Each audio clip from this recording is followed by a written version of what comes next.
Assalamu alaikum. Bismillah, alhamdulillah, wa salatu wa salamu ala rasulillah. We start by mentioning Allah, praising Him, thanking Him, and asking Him to bless and honor beloved Prophet and Messenger. Welcome to our 15th session. In this portion, we are looking at two surahs of the Quran.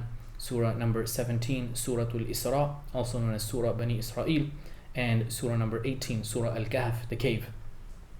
The beginning of Surah 17, Surah Al-Isra, Allah subhanahu wa ta'ala, He reminds humanity and gives us a general principle. من كان يريد العاجلة عجلنا له فيها ما نشاء لمن نريد ثم جعلنا له جهنم يصلاها مذموما مدحورا. Ayah 18, and then we'll also cover Ayah 19. Allah says, whoever wants this worldly life, whoever wants, instant gratification, whoever wants the pleasures of this world, the fleeting pleasures of this world, I want to fulfill my desires, I want to eat, I want to drink, I want to, engage in foul things. I don't care about the hereafter. I want to make this life my paradise.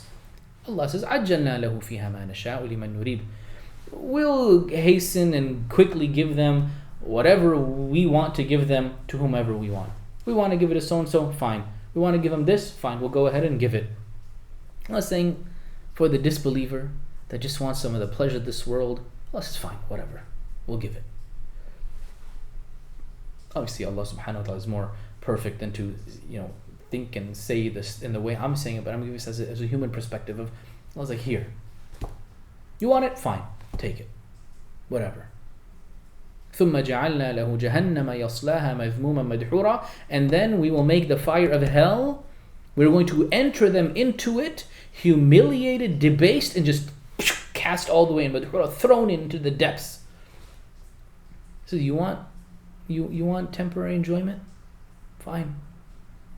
You want to neglect your responsibilities to God in this life? Fine. Enjoy. تَمَتَّعُوا. Go, fine, enjoy.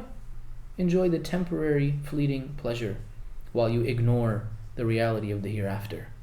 While you ignore the reality of your God and your Creator that you should be worshipping, we'll give you what you want, a little bit. And then you're going to have to deal with the fire of hell. And then Allah continues, وَمَنْ أَرَادَ الْآخِرَةَ وَسَعَى لَهَا سَعْيَهَا وَهُوَ مُؤْمِنٌ فَأُولَٰئِكَ كَانَ سَعْيُهُمْ مَشْكُورًا.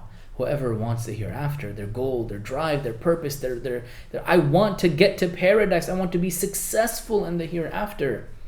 And they run for it, they strive for it, they work for it, they put effort for it. وَهُوَ مُؤْمِنٌ. And they're a real believer, it's not fake. They don't have a deluded belief of a false religion. Rather, they're a proper, true Muslim who believes in the oneness of Allah and the messengership of the Prophet Muhammad sallallahu alaihi wasallam. May Allah bless and honor him. Allah says, those people, their sa'i, their effort, their running, their actions that they have put to realize their goal of the hereafter, Allah says that will be mashkura, that will be shown appreciation, that will be shown gratitude. And Allah will say, you worked hard, you're going to get rewarded. You put in effort to pray, to be a good Muslim, to strive for my path, to stay away from evil and sin and oppression and my disobedience. I will reward you with a lot for the effort that you put in. And these ayat are very beautifully echoed in the statement of the Prophet sallallahu alaihi wasallam, that ad-dunya sijnul mu'mini wa jannatul kafiri, that this world is a prison for the believer and a paradise for the disbeliever. That in this world a believer has to put in effort, has to put in energy, has to push his or herself. We may not be able to do whatever we want, engage in all the joys and pleasures, carnal pleasures that we want. And so we feel imprisoned, we feel restricted. Whereas this world is a paradise. The disbeliever can do whatever they want. There's no laws spiritually, personally, that bind them that stops them from doing whatever they want. That's from one perspective. From another perspective, this world is a prison for the believer because we're quote unquote locked in here waiting to be freed in this jail of ours until we can enter back to the real life that is Jannah, that is paradise, that is heaven. As Allah says, that the hereafter, the life of the hereafter is lay al-hayawan, that's the real life. So we're in this prison right now, a temporary holding cell, until we're let out from this prison of this world into the eternity of the real life of the hereafter. Whereas for this world, even if a disbeliever has a tough life, the toughness and difficulty and challenges of this life compares nothing to the punishment and torture and the hardship of the hereafter. As a reminder to you and me as a believer, my focus should be on the hereafter. That doesn't mean I abandon this world. I need food, I need drink, I need money to have clothes and shelter and take care of people and be charitable. But my goal should be the hereafter. My focus should be the hereafter.